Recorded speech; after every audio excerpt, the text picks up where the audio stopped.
Ces assises d'Abidjan se sont ouvertes en présence de 7 chefs d'État sur les 8 que compte l'organisation sous-régionale.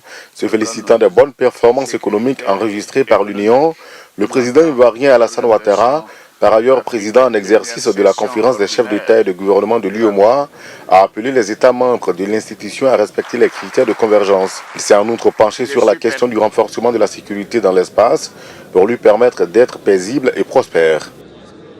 Je me réjouis tout particulièrement de notre engagement à renforcer notre solidarité et accroître notre coopération sécuritaire face à ces groupes qui n'ont d'autre but que de s'aimer la peur et la psychose. Le processus d'intégration régionale a enregistré des avancées notables dans l'espace UEMOA et l'activité commerciale y est dynamique depuis quelques années. Dans son intervention, le président de la commission de l'UEMOA a salué l'engagement des chefs d'État et de gouvernement à mettre en œuvre le projet de la monnaie unique dénommé ECO.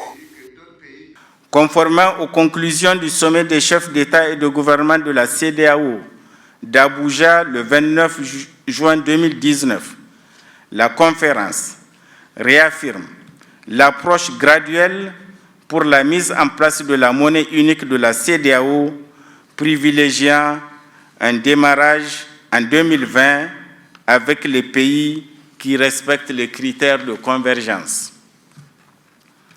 tandis que les autres pourront s'y joindre ultérieurement. La conférence des chefs d'État et de gouvernement de l'UEMOA est l'organe suprême qui définit les grandes orientations de la politique de l'institution. Selon l'article 17 du traité de l'Union, elle se réunit au moins une fois par an et nomme les présidents et les membres des organes et institutions.